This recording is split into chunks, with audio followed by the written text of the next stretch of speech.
আসসালামু আলাইকুম প্রিয় শিক্ষার্থী। আজকের এই পর্বে আমরা নবম অধ্যায় টাইপ 5 নিয়ে আলোচনা করব। তো আমাদের টাইপ 5 এর বিষয়টা হচ্ছে কি দেখো টেকসই উন্নয়ন অভিষ্ট। তো টেকসই উন্নয়ন অভিষ্ট থেকে আমাদের কি কোশ্চেন আসছে আমরা একটু দেখি। আচ্ছা, দেখো ১১৬ নম্বর কোশ্চেনটা। ১১৬ নম্বর কোশ্চেনে কি বলতেছে? টেকসই উন্নয়ন বলতে কি বোঝায়?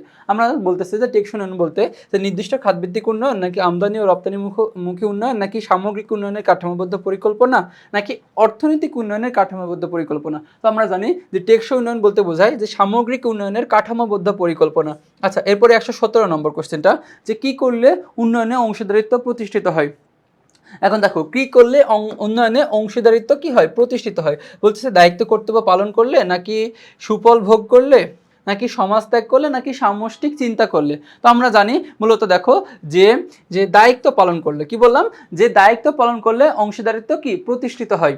আচ্ছা, এরপরে ১১৮ নম্বর কোশ্চেনটা দেখো যে বলতেছে যে পারস্পরিক অংশীদারিত্বের সূচনা করে কোনটি। কি বলতেছে পারস্পরিক অংশীদারিত্বের সূচনা করে কোনটি, নির্দিষ্ট গোষ্ঠীর সহযোগিতা নাকি অর্থনৈতিক ও সামাজিক সহযোগিতা নাকি জাতীয় আন্তর্জাতিক সহযোগিতা নাকি রাষ্ট্রীয় সহযোগিতা। আমরা জানি যে পারস্পরিক অংশীদারিত্ব সূচনা করে মূলত জাতীয় ও আন্তর্জাতিক সহযোগিতা।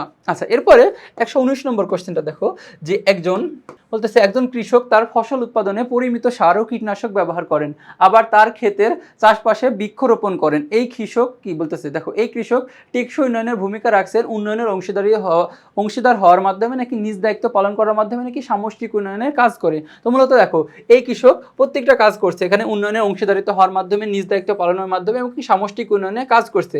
দেখো সামষ্টিক উন্নয়নে তিনি এভাবেই কাজ করে যাচ্ছেন, তার মানে কি ১, ২ এবং ৩ আনসার। আচ্ছা, এর পরবর্তী কোশ্চেনটা কি দেখো যে পরবর্তী কোশ্চেনটা হচ্ছে টেকসই উন্নয়নের ক্ষেত্র হলো কি সমাজ, অর্থনীতি, পরিবেশ নাকি পরিবেশ, প্রযুক্তি, যোগাযোগ নাকি শিক্ষা, যোগাযোগ ও প্রযুক্তি নাকি অর্থনীতি, শিক্ষা ও নির্যাতন। তো আমরা জানি যে টেকসই উন্নয়নের ক্ষেত্র হচ্ছে মূলত সমাজ, অর্থনীতি ও পরিবেশ। কি সমাজ, অর্থনীতি ও পরিবেশ। এরপরে ১২১ নম্বর টেকসই উন্নয়ন প্রধান ক্ষেত্র কতটি। দেখো টেকসই উন্নয়নের প্রধান ক্ষেত্র মূলত তিনটি। কতটি প্রধান ক্ষেত্র হচ্ছে কি তিনটি। আচ্ছা, এরপরে ১২২ নম্বর কোশ্চেনটা যে এসডিজি এর পঞ্চম অভিষ্ট কোনটি। আচ্ছা, এসডিজি এর পঞ্চম অভিষ্টটি হচ্ছে মূলত জেন্ডার সমতা। কি দেখো নিরাপদ পানীয় পরিষ্কার না, গুণগত শিক্ষা না, সুস্বাস্থ্য কল্যাণ না, মূলত জেন্ডার সমতা হচ্ছে এসডিজি এর পঞ্চম অভিষ্ট। দেখো এসডিজি ১৭টা অভিষ্ট আছে, ১৭টা অভিষ্ট দেখো তোমাদের বইয়ে সুন্দর মতন একটা কি গোল করে ছক দেওয়া আছে, সেই ছকে লেখা আছে পঞ্চম অভিষ্ট হচ্ছে কি জেন্ডার সমতা। আচ্ছা, এরপরে টেকসই উন্নয়ন অভিষ্ট অর্জনের ১৭তম লক্ষ্য কি। আমরা জানি যে ১৭তম লক্ষ্যটি হচ্ছে অভিষ্ট অর্জনে অংশীদারিত্ব। কি বললাম দেখো এই ১৭তম লক্ষ্যটি হচ্ছে কি অভিষ্ট অর্জনে অংশীদারিত্ব লাস্ট। আচ্ছা, এরপরে ১২৪ নম্বরটা যে অংশীদারিত্ব এসডিজি এর কততম অভিষ্ট। আমরা জানি যে অংশীদারিত্ব এসডিজির হচ্ছে কি সবচেয়ে লাস্ট, মানে কি ১৭তম অভিষ্ট। কততম ১৭তম অভিষ্ট। এরপরে বলতেছে ১২৫ নম্বর যে গুণগত শিক্ষা এসডিজির কত নম্বর অভিষ্ট। আচ্ছা, গুণগত শিক্ষা মূলত এসডিজির ৭৪তম অভিষ্ট। কততম ৭৪তম অভিষ্ট হচ্ছে কি গুণগত শিক্ষা। ৮ না, ১২ না এবং ১৬ না, মূলত ৭৪তম অভিষ্ট। আচ্ছা, এরপরে পরবর্তী কোশ্চেনটা দেখো ১১৬ যে টেকসই উন্নয়নের প্রধান ক্ষেত্র কয়টি। কি টেকসই উন্নয়নের প্রধান ক্ষেত্র আমরা জানি টেকসই উন্নয়নের প্রধান ক্ষেত্র মূলত তিনটি। কতটি তিনটি। আচ্ছা, এরপরে পরবর্তী কোশ্চেনটা টেকসই উন্নয়ন অভিষ্টের লক্ষ্যমাত্রা কতটি। আমরা জানি লক্ষ্যমাত্রা হচ্ছে কি মূলত মোট ১৭টি লক্ষ্যমাত্রা আছে। কতটি লক্ষ্যমাত্রা আছে ১৭টি লক্ষ্যমাত্রা আছে। আচ্ছা, এর পরবর্তী কোশ্চেন এসডিজি এর চতুর্থ অভিষ্ট নম্বর কি। দেখো চতুর্থ নম্বর অভিষ্ট কোনটি। আমরা জানি যে গুণগত শিক্ষা হচ্ছে কি চতুর্থ নম্বর অভিষ্ট এসডিজির।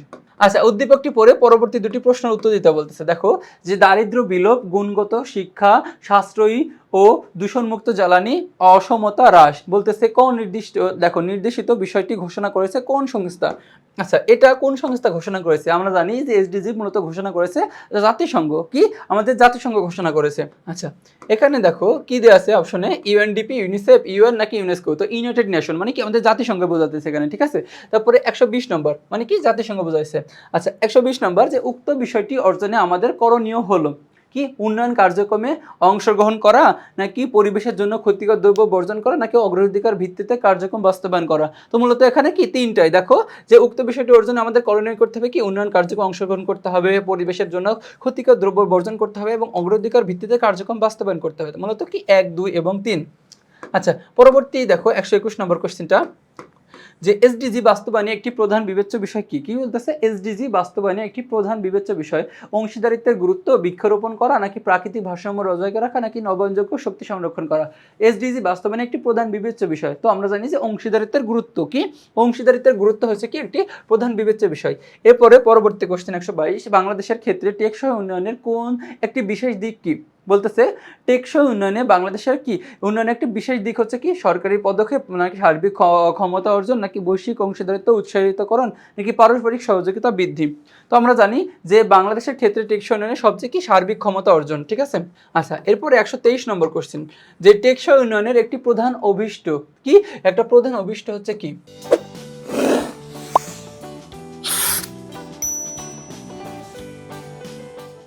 দেখো যে আন্তর্জাতিক সহযোগিতা গড়ে তোলা নাকি পররাষ্ট্রীয় বিষয়কে মজবুত করা নাকি জনমত গঠন করা নাকি সামাজিক সমস্যা চিহ্নিত করা। তো আমরা জানি যে টেকসই উন্নয়নের প্রধান অভিষ্ট হচ্ছে আন্তর্জাতিক সহযোগিতা গড়ে তোলা। আচ্ছা, 124 নম্বর, দেখো যে উন্নয়নের সুফল ভোগকারী জনগোষ্ঠীকে কি বলা হয়? তো আমরা জানি যে উন্নয়নের সুফল ভোগকারী জনগোষ্ঠীকে বলা হয় অংশীজন। কি বলা হয়? অংশীজন। আচ্ছা, এরপরে পরবর্তীতে দেখো 125 নম্বর কোশ্চেনটা, যে এসডিজি কাদের জন্য প্রযোজ্য? কি আমরা জানি যে এসডিজি দেখো যে দারিদ্র, নিম্ন শ্রেণীর মানুষ নাকি বিত্তবান নাকি সবার জন্য। আমরা জানি যে এসডিজি মূলত সবার জন্য প্রযোজ্য। কার জন্য? সবার জন্য, মানে কি সামগ্রিক যেটা চিন্তা করা হয় সেটাকে, তার জন্য তো কি, তাহলে তো সবার জন্য প্রযোজ্য হবে, তাই না? এরপরে 126 নম্বর, যে পারস্পরিক অংশীদারিত্বের সূচনা করে কোনটি? নির্দিষ্ট গোষ্ঠীর সহযোগিতা নাকি অর্থনৈতিক ও সামাজিক সহযোগিতা নাকি জাতীয় আন্তর্জাতিক সহযোগিতা নাকি রাষ্ট্রীয় সহযোগিতা। আমরা জানি যে পারস্পরিক অংশীদারিত্ব সূচনা করে মূলত হচ্ছে জাতীয় ও আন্তর্জাতিক সহযোগিতা। আচ্ছা, এরপরে 27 নম্বর কোশ্চেনটা দেখো, যে 27 নম্বর কোশ্চেনে কি বলতেছে, যে একজন কৃষক তার ফসল উৎপাদনে পরিমিত সার ও কীটনাশক ব্যবহার করেন, আবার তার ক্ষেতের চারপাশে বৃক্ষরোপণ করেন। এই কৃষক টেকসই উন্নয়নে ভূমিকা রাখছেন উন্নয়নে অংশীদারি হওয়ার মাধ্যমে নাকি নিজ দায়িত্ব পালন করার মাধ্যমে নাকি সামষ্টিক উন্নয়নের কাজ করে। তো দেখো এখানে মূলত তিনি সামষ্টিক উন্নয়নের কাজ করছেন, নিজ দায়িত্বও পালন করছেন এবং উন্নয়নে অংশীদারি হয়েছেন, তার মানে কি 1, 2 এবং 3 সঠিক। আচ্ছা, এরপরে উদ্দীপকে দেখো একটা উদ্দীপক আছে, পরবর্তী দুটি প্রশ্নের উত্তর দিতে বলতেছে। আচ্ছা, এখানে যে এম এলাকার চেয়ারম্যান, তা দেখো যে এম হচ্ছে কি এলাকার চেয়ারম্যান, তার নিজ উদ্যোগে এলাকার জনগণকে কৃষিকাজে প্রশিক্ষণ প্রদান করেন। জনগণ ফসল উৎপাদনে সার, কীটনাশক ইত্যাদি পরিমিত ব্যবহার করে পরিবেশের সহায়ক উৎপাদন পদ্ধতিতে কি অব্যাহত রাখছে, কি আছে অব্যাহত রাখছে। আচ্ছা, 128 নম্বর কোশ্চেনটা দেখো উদ্দীপক অনুযায়ী, যে এম এলাকার চেয়ারম্যানের উদ্যোগটি এসডিজি এর কোন অভিষ্ট অর্জনে কি ভূমিকা রাখছে।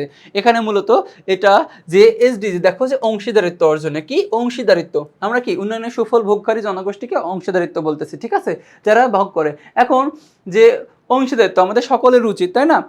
এটা তারপরে 129 নম্বর কোশ্চেন বলতেছে, উক্ত অভিষ্ট অর্জনের চ্যালেঞ্জ হচ্ছে সম্পদের অসম বন্টন নাকি দারিদ্র নাকি প্রাকৃতিক দুর্যোগ। উক্ত অভিষ্ট অর্জনের চ্যালেঞ্জগুলো কি কি? আমরা জানি যে উক্ত অভিষ্ট অর্জনের চ্যালেঞ্জ হচ্ছে কি সম্পদের অসম বন্টন। দেখো যে সম্পদ কোনো সময় কি সমবন্টন হয় না, একটা মনে করো যে শ্রেণী বেশি পাচ্ছে, একটা শ্রেণী কি কম পাচ্ছে। তারপর কি দারিদ্র আছে, প্রাকৃতিক দুর্যোগ আছে, এগুলো সকল কিছু আছে, তার মানে বলতেছে 1, 2 এবং 3। আচ্ছা, এর পরবর্তী কোশ্চেনটা দেখো যে 130 নম্বর। আচ্ছা, 130 নম্বর কোশ্চেনটা, যে কোন সংস্থা এসডিজি নির্ধারণ করেন? কি, যে সার্ক, জাতিসংঘ, ওআইসি নাকি ইউনেস্কো। আমরা জানি যে জাতিসংঘ হচ্ছে কি এসডিজি নির্ধারণ করেন। আচ্ছা, এর পরবর্তী কোশ্চেনটা 131 নম্বর। আচ্ছা, বলতেছে যে এসডিজি এর পূর্ণরূপ কি? বলতেছে সুইটেবল ডেভেলপমেন্ট গোল নাকি সাস্টেইন ডেভেলপমেন্ট, দেখো সাস্টেইনড কি লিখছে, সাস্টেইন লিখছে, ডেভেলপমেন্ট গোল নাকি সাস্টেইনেবল ডেভেলপিং গোল নাকি সাস্টেইনেবল ডেভেলপমেন্ট গোল। তো আমরা জানি যে এসডিজি পূর্ণরূপ হচ্ছে কি সাস্টেইনেবল ডেভেলপমেন্ট গোল, টেকসই উন্নয়ন লক্ষ্যমাত্রা, ঠিক আছে। আচ্ছা, এর পরবর্তীতে 132 নম্বর কোশ্চেনটা, এসডিজির উদ্দেশ্য কি? বলতেছে বৈদেশিক উন্নয়ন সমন্বয় সম্পর্ক উন্নয়ন নাকি বিশ্বের সর্বত্র সার্বিক সর্বজনীন কল্যাণ নাকি দারিদ্র দেশকে সহায়তা করা নাকি জলবায়ু পরিবর্তন রোধ করা। আমরা জানি যে এসডিজির উদ্দেশ্য হচ্ছে মূলত বিশ্বের সর্বত্র সার্বিক এবং সার্বজনীন কল্যাণ নিশ্চিত করা, ঠিক আছে।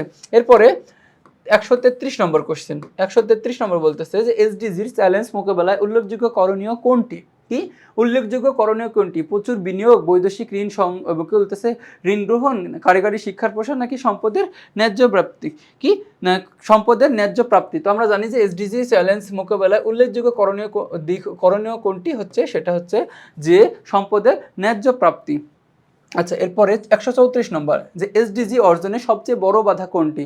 তো আমরা জানি যে এসডিজি অর্জনে সবচেয়ে বড় বাধা হচ্ছে দেখো সম্পদের অসম বন্টন। কি সম্পদের অসম বন্টন হচ্ছে কি এসডিজি অর্জনে সবচেয়ে কি বড় বাধা।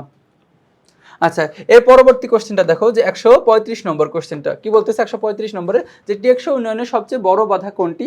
যে সম্পদের সুষম বন্টনের অভাব নাকি আচ্ছা, এখানে দেখো যে টেকসই উন্নয়নের সবচেয়ে বড় বাধা আমরা দেখলামই যে সেটা হচ্ছে সম্পদের সুষম বন্টনের কি অভাব। আচ্ছা, এরপরে 136 নম্বর, ভূগোল ও পরিবেশ বিভাগের শিক্ষার্থী রূপা দেখো কি বলতেছে, যে শিক্ষার্থী রূপা লালমনিরহাটের দরিদ্র সংক্রান্ত রিপোর্ট তৈরি করতে গিয়ে দেখলেন যে এখানে অধিকাংশ মানুষ নিম্নমানের জীবনযাপন কি করছে দারিদ্রতার কারণে। উদ্দীপকের সমস্যাটির জন্য প্রত্যক্ষভাবে দায়ী কোনটি? বলতেছে নৈরাজ্য, অশিক্ষা নাকি সম্পদের অসমবন্টন নাকি অজ্ঞতা ও অসহায়ত্ব নাকি ভৌগোলিক অবস্থান। তো আমরা জানি মূলত এখানে যে এদের হচ্ছে কি যে উদ্দীপকের সমস্যাটি প্রত্যক্ষভাবে জন্য দায়ী হচ্ছে সম্পদের অসমবন্টন। আচ্ছা, এর পরবর্তীতে দেখো 137 নম্বর কোশ্চেনটা কি, যে এসডিজি বাস্তবায়নে জরুরি হলো কি বৈদেশিক বাণিজ্যের উন্নয়ন নাকি বৈষম্য সহনীয় পর্যায়ে নামে আনা নাকি দরিদ্র দেশকে সহায়তা করা নাকি হচ্ছে জলবায়ু পরিবর্তন রোধ করা। তো আমরা জানি এখানে যে এসডিজি বাস্তবায়নে জরুরি হলো দেখো যে বৈষম্য সহনীয় পর্যায়ে নামিয়ে আনা, কি বৈষম্য হচ্ছে সহনীয় পর্যায়ে একটা কি নেমে আনা, নামিয়ে আনা। এরপরে 138 নম্বর কোশ্চেন, যে টেকসই উন্নয়নের ক্ষেত্র হলো কি কি টেকসই উন্নয়নের ক্ষেত্র? আমরা জানি যে টেকসই উন্নয়নের ক্ষেত্র হচ্ছে সমাজ, অর্থনীতি ও পরিবেশ। কি কি? সমাজ, অর্থনীতি ও পরিবেশ। দেখো এই টেকসই উন্নয়নের এটা হচ্ছে কি, এই চারটা হচ্ছে কি ক্ষেত্র। আচ্ছা, এর পরবর্তী কোশ্চেন, যে টেকসই উন্নয়নের প্রধান ক্ষেত্র কোনটি? কি যে প্রধান ক্ষেত্র হচ্ছে আমরা জানি যে পরিবেশ সংরক্ষণ। দেখো গুণগত শিক্ষা এটা না, গুণগত শিক্ষা হচ্ছে 4th নম্বর, জেন্ডার সমতা হচ্ছে কি 5ম, অসমতা হ্রাস। আচ্ছা, এরপর আছে পরিবেশ সংরক্ষণ। তো আমরা জানি যে পঞ্চম টেকসই উন্নয়নের প্রধান ক্ষেত্রটি হচ্ছে কি পরিবেশ সংরক্ষণ। তারপরে বলতেছে যে আরমান সাহেব এলাকা থেকে দারিদ্র্য অবসান ঘটাতে চাইলে তার করণীয় কি? এসডিজি বাস্তবায়ন করে নাকি এমডিজি বাস্তবায়ন করে নাকি অংশীদারিত্বের মাধ্যমে নাকি টেকসই উন্নয়ন করার মাধ্যমে। আচ্ছা, তো দেখো আরমান সাহেব এলাকায় হচ্ছে থেকে দারিদ্র অবসান ঘটাতে চাইলে তার করণীয় হচ্ছে কি এসডিজি বাস্তবায়ন করে। কি করে? যে এসডিজি বাস্তবায়ন করে। আচ্ছা, পরবর্তীতে 141 নম্বর কোশ্চেনটা দেখো।